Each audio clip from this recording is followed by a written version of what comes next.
नमस्कार दोस्तों, आपका हार्दिक स्वागत है बिब्लोफाइल के डिजिटल प्लेटफॉर्म पर। मैं दिनकर राणा हमेशा की तरह आपका स्वागत करता हूं और फिर से एक नया मॉक टेस्ट लेकर आया हूं।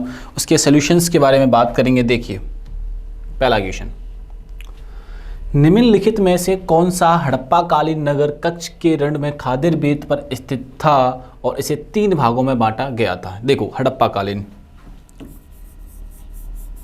हड़प्पा जो है सभ्यता, हड़प्पा सभ्यता के बारे में पूछा गया है यहाँ पे, तो मैं हड़प्पा सभ्यता के बारे में थोड़ा बहुत आपको बताता हूँ। हड़प्पा सभ्यता जो है बच्चों काफ़ी प्राचीन है। अगर आज की मैं बात करूँ, लगभग आज से 4700 साल पुरानी सभ्यता है, 4700 वर्ष पुरानी है। ठीक है, आज की अगर हम बात करते हैं तो आज से, अब इसके पीछे देखो, आप इस बात को ऐसे समझ सकते हो कि आज से 4700 वर्ष ये पुरानी है। तो अपन ये देख पाते हैं इसके अंदर कि ये समाप्त होने के पीछे इसके क्या क्या कारण दिए जाते हैं। ठीक है, समाप्त होने से पहले इसके बारे में 2-3 चीज़ें आप जान लीजिए। नगरीय सभ्यता थी। कैसी सभ्यता थी ये? नगरीय सभ्यता थी।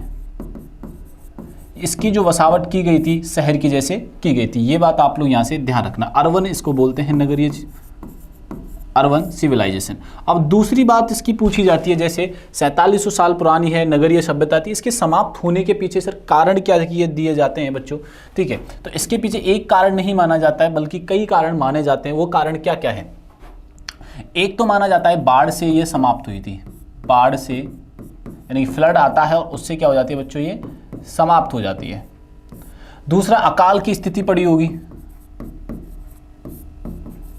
अकाल रहा होगा, या किसी राजा के द्वारा यहाँ पर बहुत ही भयंकर तरीके से आक्रमण किया गया होगा बच्चों। क्या किया गया हो? आक्रमण किया गया। तो इनमें से ये जो वैलिड रीजन है कहीं क्लियर कहीं पे भी नहीं मिलता है। इसके पीछे कारण हमें बहुत सारे मिलते हैं, बाढ़ का, अकाल का और आक्रमण किसी राजा के द्वारा, ये सारे कारण बताए जाते हैं। अब बात ये पूछी गई है यहाँ पे, जैसे कि मैं बात करूँ, ये भारत है, जैसे कि ये कहाँ तक फैली हुई है। ठीक है, भारत की बात करेंगे। ठीक है, अब ये जो सभ्यता है, जैसे मैं यहाँ पे बोलूँ उत्तर प्रदेश, यहाँ पे नर्मदा नदी, इधर जम्मू कश्मीर। ठीक है, तो ये ट्रायंगुलर कही जाती है। ठीक है, इधर भी चलते हैं अपन पाकिस्तान की तरफ भी, ये बात ध्यान रखना। अब आपको यहाँ पे अगर मैं बात करूँ, उत्तर प्रदेश में कौन सी जगह तक मानी जाती है, तो आलमगीर। उत्तर प्रदेश में एक जगह है आलमगीर तक सिंधु सभ्यता, हड़प्पा सभ्यता फैली हुई थी। पहली बात तो ये। दूसरी बात, आलमगीर के अलावा यहाँ पर नर्मदा नदी, ठीक है, उत्तर दक्षिण में नर्मदा नदी, और उत्तर के अंदर कौन सी है? जम्मू एंड कश्मीर। इधर कौन सा है? सुतका गेडोर। ये बात अपन को यहाँ से ध्यान रखिए। तो ये हड़प्पा सभ्यता जो अलग अलग जगहों पर फैली हुई है, जैसे आपसे पूछेगा, ये रहा उत्तर, ये रहा दक्षिण, ये रहा पूरब और ये रहा बच्चों पश्चिम। अगर क्वेश्चन यहाँ से ये पूछ लिया जाए कि पश्चिम में शहर लास्ट कौन सा है, तो बोला सुतका गेडोर है। फिर यहाँ पे उत्तर के अंदर कहाँ तक फैली हुई है? जम्मू एंड कश्मीर के अंदर तक फैली हुई है। फिर अगर पूरब के लिए पूछा जाए तो आलमगीर और नर्मदा नदी तक ये सारी चीज़ें फैली हुई है। अब बात ये आती है कि गुजरात का शहर कौन सा है जो 3 भागों में विभाजित है। क्वेश्चन क्या पूछा गया? 3 भागों में जो विभाजित है। 3 भागों में कौन सा है? धौलावीरा। ठीक है, हड़प्पा कालीन सभ्यता के 2 शहर हमें गुजरात में देखने को मिलते हैं। 2 शहर कौन कौन से हैं? एक तो हमने अभी देखा धौलावीरा, एक कौन सा है? लोथल। लोथल जो फेमस है डॉकयार्ड के लिए फेमस है बच्चों। किसके लिए फेमस है? डॉकयार्ड के लिए ये फेमस है। ये बात आप लोग यहाँ से ध्यान रखिएगा। पहली चीज, गुजरात के 2 बड़े शहर धौलावीरा, लोथल हैं, हड़प्पा कालीन है, ये बात हमें ध्यान रखनी है। कहाँ तक फैली हुई है, कितने वर्ष पुरानी है? लगभग मैंने अभी हाल ही में बताया आपको, आज से 4700 वर्ष पुरानी है, आज की बात की जाए। ठीक है, अब आओ बाकी ऑप्शंस के बारे में देखते हैं। ठीक है, सुरकोतड़ा, सोतककोह और चंद्रद्रोह, ये सारे के सारे जो शहर हैं वो हड़प्पा कालीन शहर हैं बच्चों। कैसे शहर हैं ये? हड़प्पा कालीन शहर हैं। हमारे क्वेश्चन का यहाँ से आंसर क्या हो जाएगा बच्चों? बी आंसर हो जाएगा। चलिए नेक्स्ट क्वेश्चन पे चलते हैं। अब ये क्वेश्चन देखो, बहुत ही ट्रिकी क्वेश्चन है। जब आप एग्जाम में बैठे रहेंगे तो आपको एक बार बोलेंगे इग्नोर कर दें, बट ऐसे क्वेश्चंस को इग्नोर नहीं करते हैं बच्चों। ऐसे क्वेश्चन को हम इग्नोर बिल्कुल भी नहीं करेंगे। इसको पढ़ने का, निकालने का तरीका देखते हैं कि निजी आय के संबंध में कौन सा तथ्य सही है, जो स्टेटमेंट दी गई है वो कौन सी गलत है और कौन सी सही है। ठीक है, तो सही पूछी गई है तो मतलब 3 तो गलत ही होंगे ना। ठीक है, आओ तो निजी आय, जो देखो, जो बच्चे इंग्लिश मीडियम से देखना चाहते हैं, जैसे private income, private income, private income और प्राइवेट इनकम। इसका मेजरमेंट हमें दे रखा है। हिंदी और इंग्लिश दोनों अगर ढंग से पढ़ेंगे तो आंसर आपको डायरेक्ट मिल जाएगा। जैसे पहले चलते हैं, आओ। निजी क्षेत्र को उपगत होने वाले घरेलू उत्पाद से प्राप्त कारक आय, जिसको इंग्लिश में क्या बोलते हैं, factor income from net domestic produce accruing to the private sector. ये बात सही बोली है भाई, इसने क्या बोली है, एकदम ये करेक्ट बात बोली है कि income, factor income from net domestic produce accruing to the private sector. Private sector जैसे कि निजी चीजें हैं, जैसे मैं कोई बिजनेस रन कर रहा हूं और मुझे वो उससे सेक्टर से इनकम आ रही हो, प्राइवेट इनकम होगी डेफिनेटली। ठीक है, आइए आगे चलते हैं। अब आगे चले तो हमने देखा प्लस इसमें हम यहाँ पे सेक्टर से आगे नेशनल डेप्ट इंटरेस्ट, यहां से हम चलते हैं कि नेशनल डेप्ट जो इंटरेस्ट है उसे माइनस कर रहे हैं, नहीं हम उसे क्या करेंगे, यहाँ पे प्लस करेंगे। नेशनल डेप्ट इंटरेस्ट ये यहाँ पे गलत हो जाता है, ठीक है, आगे का नहीं जाता। आगे देखते हैं net factor income from the abroad, current transfer from government, ये भी, और other net transfer from the rest of the world. तो इसमें जो सारे के सारे सही आए भैया, आंसर क्या कर देंगे, यहाँ से बी कर देंगे। बाकी हम देखते हैं, देखो यहाँ पे इसने माइनस किया, करंट ट्रांसफर्स फ्रॉम गवर्नमेंट, ये भी गलत हो जाता है, ठीक है। Net factor income from abroad, ये भी गलत हो जाता है। तो हमारा आंसर क्या हो जाएगा यहाँ से बच्चों, बी आंसर हो जाएगा। ये बात आप लोग यहाँ से ध्यान रखिएगा। क्लियर बात समझ में आई कि नहीं आई, ठीक है। इसमें एक बात ध्यान रखना, इसको प्लस कर लीजिएगा यहाँ पे, ठीक है। चल सकते हैं आगे, आइए नेक्स्ट चलते हैं। जीडीपी का अर्थ क्या है, देखो जीडीपी को समझने के लिए कुछ बातें आपको समझनी होंगी। ये बातें देखो, ये देखो आपको ध्यान से देखिए। जीडीपी का मतलब ये होता है बच्चों कि भारत की टेरिटरी के अंदर, मतलब कि ये जो बाउंड्रीज जो दे रखी है जीडीपी में, क्या समझोगे, ये जो बाउंड्रीज जो दे रखी हैं उसके अंदर इनकम कितनी हो रही है, बाउंड्री के अंदर इनकम बच्चों कितनी हो रही है। आपको ये समझना होगा कि भारत की जो टेरिटरी है इसके अंदर इनकम जो लोगों की है उसको बोलते हैं हम GDP, gross domestic product, gross domestic product. आपको ये बातें समझनी होंगी, ठीक है। पहली बात तो ये। अब इसमें ऑप्शंस में क्या देख रखा है वो देखते हैं। जीडीपी का अर्थ है सकल घरेलू उत्पाद, यानी कि ग्रॉस डोमेस्टिक प्रोडक्ट। ये बात समझ में आई कि नहीं है, ग्रॉस डोमेस्टिक प्रोडक्ट। अब दूसरी बात चलते हैं, जीडीपी किसी देश में एक वर्ष में उत्पादित सभी अंतिम वस्तुओं और सेवाओं के कुल बाजार मूल्य को मापता है। बिल्कुल सही बात है, एक वर्ष में उत्पादित सभी अंतिम वस्तुओं और सेवाओं के कुल बाजार मूल्य को मापता है किसी देश के अंदर। तो देश की बाउंड्री हुई क्या नहीं हुई, कहाँ गए अपन, ये देखो ये रहा बाउंड्रीज। इस बाउंड्रीज के अंदर जो इनकम हो रही है उसी को क्या बोलते हैं हम लोग, जीडीपी बोलते हैं। आगे चलते हैं, आगे वाले क्वेश्चन पे चले गए शायद अपन, हाँ आगे चलते हैं। देखो जीडीपी में नागरिकों को द्वारा विदेशों से अर्जित आय शामिल होती है, नहीं विदेशी आय को इसमें शामिल नहीं किया जाता है। तो आंसर क्या होंगे इसमें, 1 और 2। अब ऑप्शन देखो कहाँ पे दे रखा है, तो ये दे रखा है ए ऑप्शन, ठीक है। ये बात आप लोग यहाँ से ध्यान रखना। जैसे इस बात को ऐसे समझो कि कोई अमेरिका में रहता है, अमेरिका से अपनी इनकम सेंड कर रहा है, तो वो जीडीपी में शामिल नहीं किया जाता है। इसके अंदर कोई भी कोई सर्विस दे रहा है, कोई उद्योग लगा रखा है, कैसा भी एक बिजनेस कर रहा है या कोई जॉब कर रहा है, वो सारी इनकम जो शामिल की जाती हैं वो जीडीपी में शामिल की जाती हैं। ये बात आप लोग यहाँ से ध्यान रखिएगा। चलिए नेक्स्ट क्वेश्चन पे चलते हैं। भारतीय संविधान के भाग को लोप किया गया, यह निम्नलिखित में से किससे संबंधित है। द पार्ट 7th, यहाँ पे 7th कर लेना, को Indian constitution has B omitted it related which of the following. ये जो रिलेटेड है वो है पहली अनुसूची के व्याख्या से। ये बात आप लोग यहाँ से ध्यान रख लेना, आने वाले राज्यों से। ये बात समझ में आई कि नहीं आई, ठीक है। तो आंसर क्या हो जाएगा बच्चों, यहाँ से सी आंसर हो जाएगा। अब बात करते हैं किसके बारे में बात करेंगे अपन लोग, हम बात करेंगे संविधान के बारे में। ये बात आप लोग यहाँ से ध्यान रखना, ठीक है। संविधान के जो अध्यक्ष होते हैं डॉक्टर राजेंद्र प्रसाद, जो भारत के प्रथम राष्ट्रपति बनते हैं, डॉक्टर राजेंद्र प्रसाद, ठीक है। डॉक्टर राजेंद्र प्रसाद अध्यक्ष बनते हैं। और प्रारूप समिति के जो अध्यक्ष होते हैं, जिन्हें संविधान का पिता या संविधान के फादर कहे जाते हैं, संविधान के प्रारूप समिति के अध्यक्ष। संविधान में जो प्रारूप समिति होती है, प्रारूप समिति के अध्यक्ष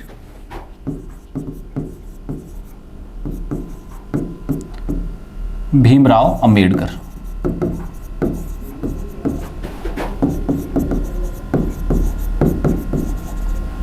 इतनी सी बात समझ में आई कि नहीं। अब नेक्स्ट चलते हैं। ये विश्व का सबसे बड़ा लिखित संविधान है बच्चों, ये विश्व का सबसे बड़ा लिखित संविधान है। विश्व का सबसे बड़ा सबसे बड़ा लिखित संविधान है। ठीक है, जब ये लिखित किया गया तो आपसे ये पूछा जा सकता है कि इस पर कितने लोगों ने हस्ताक्षर किए थे। तो 284 लोगों ने इस पर हस्ताक्षर किए थे बच्चों। कितने लोगों ने हस्ताक्षर किए थे? 284 लोगों ने इस पर क्या किया था बच्चों? साइन किया था। ये बात आप लोग यहां से ध्यान में रखना। अब बात आती है कि संविधान सभा की प्रथम बैठक कब होती है सर? 9 दिसंबर 1940 को होती है। पहली बैठक जो होती है वो कब होती है? 9 दिसंबर 1940 को होती है। ये बात आप लोग यहां से ध्यान रखना। अपनाया कब जाता है बच्चों? ये अपनाया जाता है 26 जनवरी 1950 को। ठीक है, रेडी कब हो गया था बच्चों? ये रेडी हो गया था 26 नवंबर 1949 को। ये बात आप लोग यहां से, ये सारे डेट जो बता रहा हूं मैं बहुत ज्यादा इंपॉर्टेंट है। ये बात आप लोग यहां से ध्यान में रखिएगा। ठीक है, आगे चल सकते हैं। निम्नलिखित में से कौन सी एक मैग्नेटिक डिस्क है? ठीक है, मैग्नेटिक डिस्क के बारे में पूछा गया है। डीवीडी, ये ऑप्टिकल डिस्क है बच्चों। कैसी डिस्क है? डीवीडी हुआ, सीडीआर हुआ या सीडीआरडब्ल्यू हुआ, ये कैसी है ये? और हमसे जो क्वेश्चन पूछा गया है ये मैग्नेटिक पूछा गया है। ठीक है, मैग्नेटिक कौन सी है? विंचेस्टर है। ये बात आप लोग यहाँ से ध्यान रखना। मैग्नेटिक जो डिस्क है वो कौन सी है? विंचेस्टर, और बाकी ऑप्टिकल है। ये बात आप लोग यहाँ से ध्यान रखिएगा। ऑप्टिकल डिस्क जिसमें अपने घरों में देखा होगा, जैसे आपसे मैं बात करूँ डीवीडी या सीडी। ठीक है, आगे चल सकते हैं। चलिए, MS Excel 365 में एक सेल, एक नई लाइन शुरू करने के लिए निम्न में किस शॉर्टकट की का उपयोग करेगा? तो वो यूज करेगा ALT यानी कि अल्ट इंटर का। किसका यूज करेगा बच्चों? अल्ट इंटर का करेगा। अब बात ही आती है कंप्यूटर। कंप्यूटर के जनक किसे कहा जाता है? कंप्यूटर से बहुत सारे क्वेश्चंस आते हैं, हमारे एग्जाम में भी बहुत ज़्यादा इंपॉर्टेंट है। तो कंप्यूटर का जो जनक कहा जाता है वो किसे कहा जाता है? तो कंप्यूटर का जनक कहा जाता है चार्ल्स बेबेज को। इन्होंने एनालिटिकल एक इंजन होता है चार्ल्स बेबेज, वो बनाया था इन्होंने चार्ल्स बेबेज ने। ये बात ध्यान रख। पहला कंप्यूटर ENIAC होता है। ये बात आप लोग यहाँ से ध्यान रखना। कंपनी पूछ लें, इसकी नहीं बता रहा हूँ मैं, कंपनी बता रहा हूँ ओवरऑल किसने? इंटेल स्टार्ट करती है। ये बात भी अपन को यहाँ से ध्यान रखना। हमसे जनरेशंस के बारे में भी पूछ लिया जाता है। अब आपसे क्वेश्चन क्या पूछेगा? पहली जनरेशन बताओ। जैसे आपको दे दिया वैक्यूम, आपको दे दिया ट्रांजिस्टर दे दिए। ठीक है, तो ऐसे करके आपसे क्वेश्चन पूछ लिया जाता है कि पहली जो जनरेशन आती है उसमें क्या डेवलप किया जाता है। तो आपको कमेंट बॉक्स में बताना है कि फर्स्ट जनरेशन कंप्यूटर कौन से थे।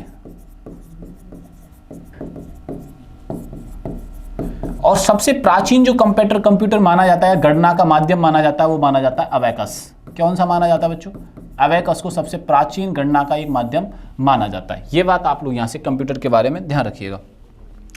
मृदा के संबंध में निम्नलिखित, देखो मैं दो चीज हमेशा बोलता हूँ, एक तो इकोनॉमिक्स के क्वेश्चन को आप प्रैक्टिकलाइज क्वेश्चंस कर सकते हो, दूसरा क्या है, जब सॉइल के क्वेश्चंस आते हैं ना उनकी विशेषता ज्यादातर मिलती है। जैसे मैं आपको बता दूं कि वन मृदा वे नदी घाटी के किनारों में दोमट और सिल्टदार होती है, बिल्कुल सही बात है, ये बात सही है। लेकिन यही विशेषता एलोवेल सॉइल की भी होती है। जलोढ़ मिट्टियां जो होती हैं उनकी विशेषता भी सेम होती है, क्योंकि जो नदियां जल बहाकर वो मिट्टी जल के साथ मिट्टियां बहाकर लाती हैं वो जलोढ़ मृदा होती है। वो जिन किनारों से लाती हैं वो ज्यादातर वन के किनारे होते हैं।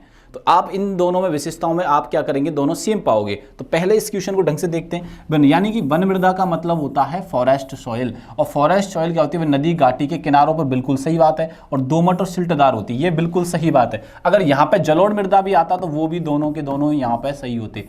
जलोढ़ मृदा से समझने वाली बात है एलोवेल सॉइल, और ये सबसे उपजाऊ होती है। ये कैसी होती है बच्चों, उपजाऊ होती है। ये बात समझ में आई कि नहीं है, इतनी सी बात। चलिए आगे चलते हैं। काली मृदा सामान्यतः फास्फोरस की मात्रा कम पाई जाती है, बिल्कुल सही बात है। काली मिट्टी में ये सारी चीजों की कमी पाई जाती है। और काली मिट्टी को क्या बोलते हैं बच्चों, रेगुर मिट्टी बोला जाता है। इसको क्या बोला जाता है, रेगुर मिट्टी बोला जाता है।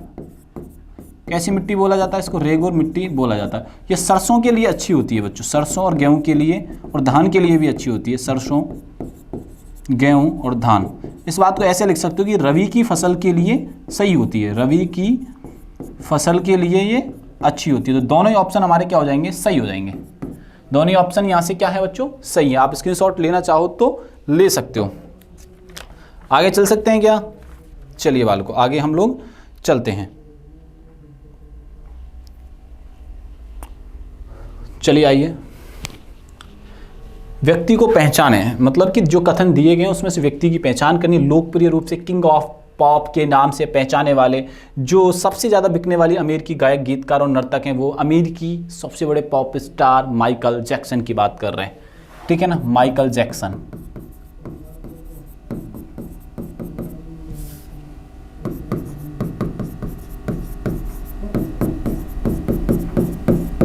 माइकल जैक्सन, ठीक है, इन्हें पॉप स्टार या क्या कहा जाता है, किंग ऑफ पॉप। इनकी जो मून वॉक है आज भी फेमस है बच्चों, इनकी जो मून वॉक है वो आज भी फेमस है, किंग ऑफ पॉप। ये बात आप लोग यहां से ध्यान रखिएगा। माइकल जैक्सन के बारे में, अमेरिकन पॉप सिंगर हैं, मतलब मर चुके हैं वैसे, डेथ हो चुकी है इनकी, ये बात आप लोग ध्यान रखना। ये देखिए, ठीक है, इनकी एक ब्लैक एंड वाइट थ्रिलर, इनकी जो एक ब्लैक एंड वाइट एल्बम, ठीक है, एक थ्रिलर, ये बहुत ज़्यादा फेमस एल्बम्स हैं इनकी, थ्रिलर नाम से है, एक है ब्लैक एंड वाइट। तो ये बात ध्यान रखना, आंसर इज बी। विश्व पर्यावरण दिवस हर वर्ष कब मनाया जाता है? तो विश्व पर्यावरण दिवस 5 जून को मनाया जाता है बच्चों। कब मनाया जाता है? 5 जून को ये हर वर्ष मनाया जाता है। चलिए नेक्स्ट क्वेश्चन पे चलते हैं। पुरुषों के FIH हॉकी विश्व कप 2023 की मेजबानी किस देश ने की थी? ठीक है, तो आपसे पूछा गया है हॉकी विश्व कप के बारे में कि हॉकी विश्व कप 2023 की होस्ट किसने किया था? तो ये किया था बच्चों भारत ने। और भारत भी पर्टिकुलर शहर का नाम, राज्य का नाम अगर पूछ लिया जाए तो ओडिशा, इंडिया में ओडिशा राज्य ने किया था। और ओडिशा का भी शहर कौन सा था? भुवनेश्वर। और ओडिशा की कैपिटल कौन सी है बच्चों? भुवनेश्वर ही है। उसी राज्य ने या उसी देश ने, देश तो नहीं बोलेंगे, उसी राज्य ने क्या किया था, इसको होस्ट किया था। और दूसरी बात, अगर देश का नाम पूछ लिया जाए तो इंडिया, और स्टेट का नाम पूछ लिया जाए तो ओडिशा। ये बात आप लोग यहाँ से ध्यान रखिएगा, ठीक है। अब बात ये आती है कि इसको जीता कौन था? इसको जीता था बच्चों जर्मनी। ये बात ध्यान रखना कि इसको जीता था हॉकी विश्व को 2024-23 को, वो जीता था जर्मनी। अब दूसरी बात यहाँ से आती है कि नेक्स्ट कब होगा सर? तो नेक्स्ट होगा 2026 एंड 27 में। और इसको होस्ट कौन करेगा? Belgium and Netherlands.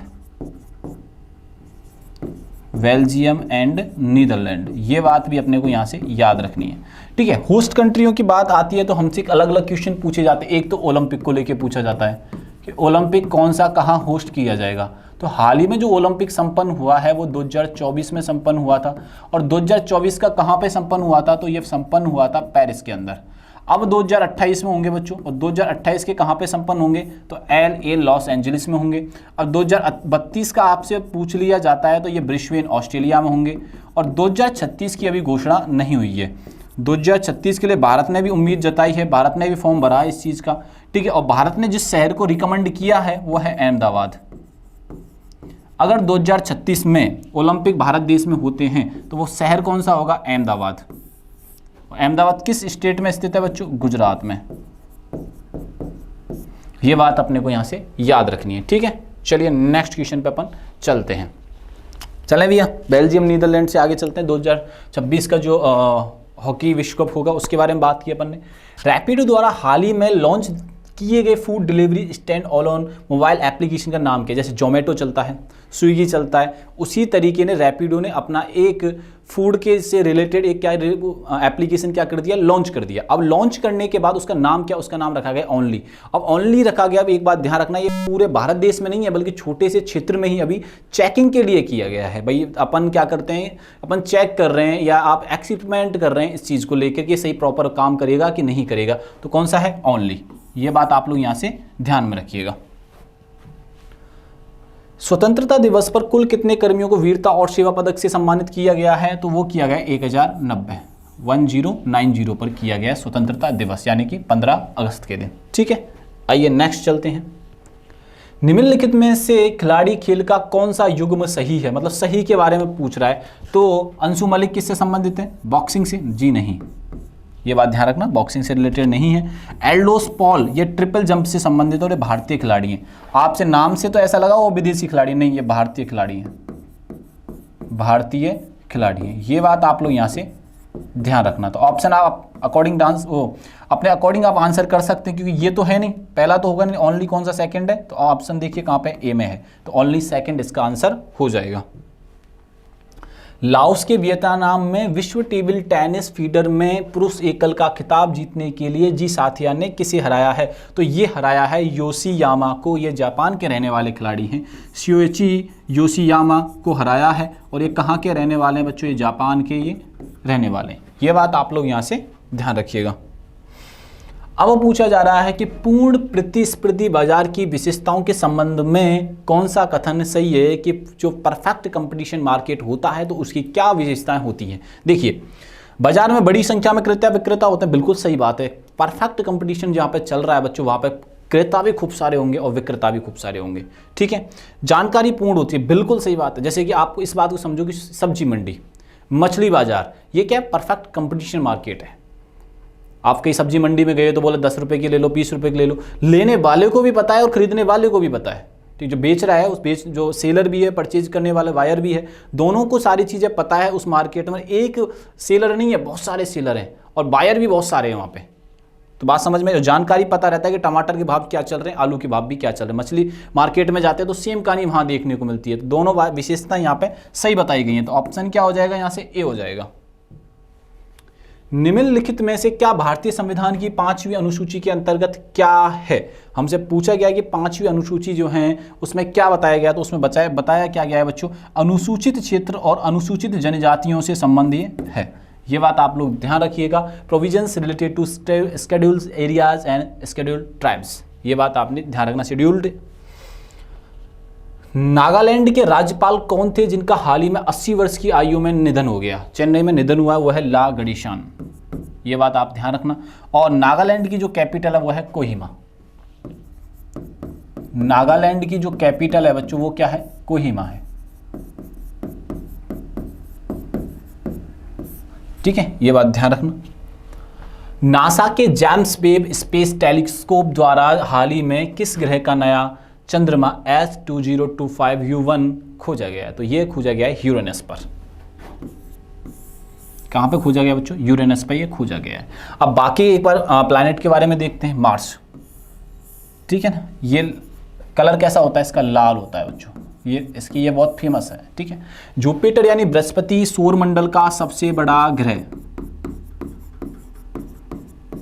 सौरमंडल का सबसे बड़ा ग्रह। बात समझ में आई कि नहीं है? ठीक है, और शनि दूसरे नंबर पे आता है। शनि कौन से नंबर पे आता है आकार में? आकार की दृष्टि से हम जब देखते हैं तो दूसरे नंबर पे आता है। इस पर रिंग्स हैं बच्चों, इसमें क्या है? रिंग्स। ठीक है, रिंग्स। ठीक है, अब आते हैं यूरेनस पर। हर्शेल ने इसकी खोज की थी बच्चों। किसने खोज की थी? हर्शेल ने खोज की थी। किसकी खोज की थी? यूरेनस की। तो हमारा आंसर भी क्या है यहाँ पे? यूरेनस। ये बात आप लोग यहाँ से ध्यान में रखिएगा। कॉर्निया के पीछे गहरे रंग की पेशी संरचना होती है जिसे कहा जाता है आइरिस। कॉर्निया के पीछे जो संरचना होती है जो प्रकाश को देखने का या एडजस्ट करने का काम जो करती है उसे परितारिका या क्या बोलते हैं बच्चों? आइरिस बोलते हैं। ठीक है, आइए, निम्नलिखित में से कौन सा नृत्य कर्नाटक से संबंधित नहीं है? कर्नाटक यहाँ पे जो पूछा जा रहा है क्वेश्चन है वो क्या है बच्चों? फोक डांस से रिलेटेड पूछा जा रहा है।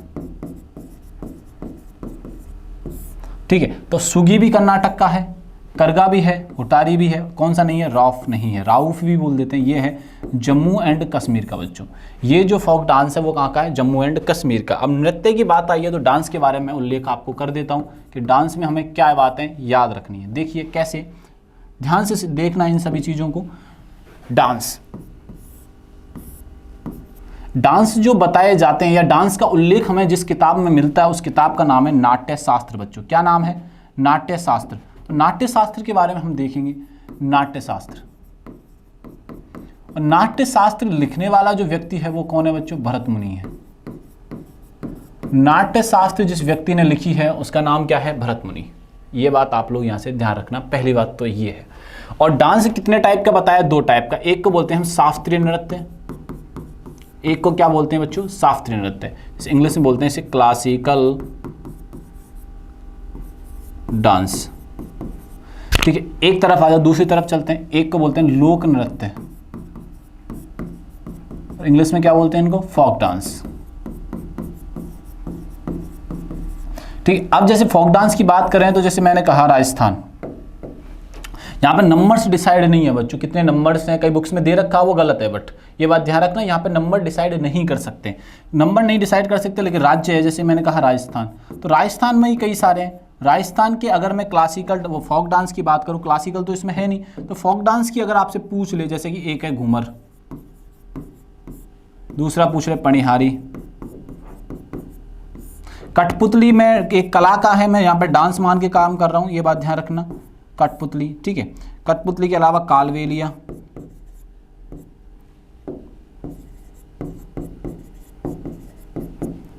भवई, ठीक है। आगे चलते हैं, आओ, तेरह ताली, बम नृत्य, गैरीय नृत्य, गैर और गैरीय नृत्य, कच्ची घोड़ी, ऐसे करके इस बच्चों बहुत सारे डांस हैं यहाँ पे। ये अपने पर्टिकुलर एक राजस्थान की बात की। अब हम जब आगे चलते हैं तो हम देखते हैं क्लासिकल डांस को। अब किसको देखते हैं बच्चों हम? क्लासिकल डांस की बात। तो क्लासिकल डांस की संख्या फिक्स है। क्लासिकल डांस की फिक्स संख्या है जैसे 8, 9 मिनिस्ट्री ऑफ कल्चर के अनुसार बताया जाता है, ठीक है। 8 कौन कौन से सर? एक तो है भरतनाट्यम, भरतनाट्यम, और कौन सा वाल को? तो भरतनाट्यम के अलावा है कथक, एक कौन सा बच्चों? कथकली। कथकली के अलावा ही बच्चों कौन सा है? तो एक है मोहिनी अट्टम, मोहिनी अट्टम है। और कौन सा है वाल को? तो एक है ओडिसी, एक कौन सा है वाल को? ओडिसी है।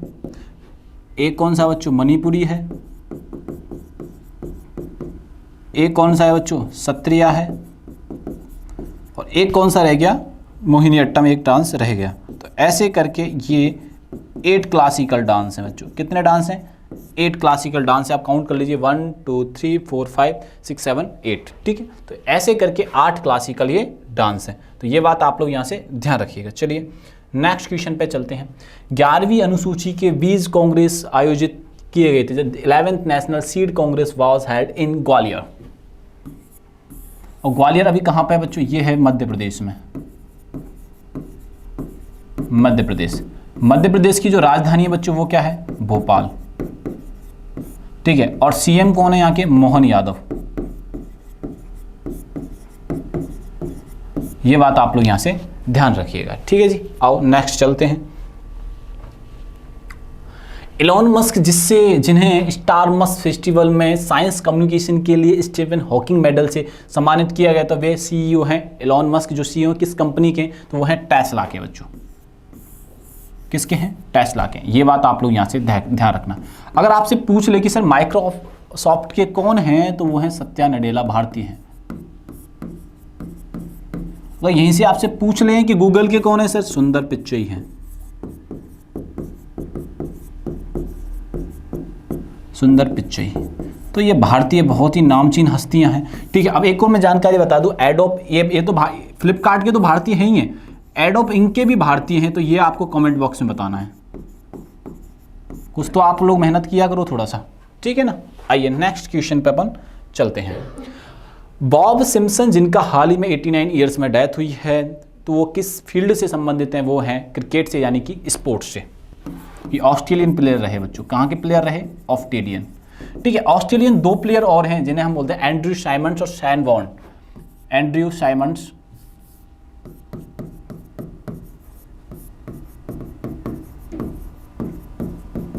साइमंड्स, और एक व्यक्ति का नाम क्या है बच्चों? शैन वॉर्न।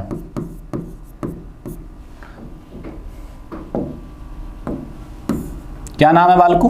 तो मेरे साथ बोलिए शैन वॉर्न। दोनों की ही ज़्यादा समय नहीं हुआ है, डेथ हुई है, निधन हुआ है। तो यहाँ से भी क्वेश्चन आपके लिए बन सकता है।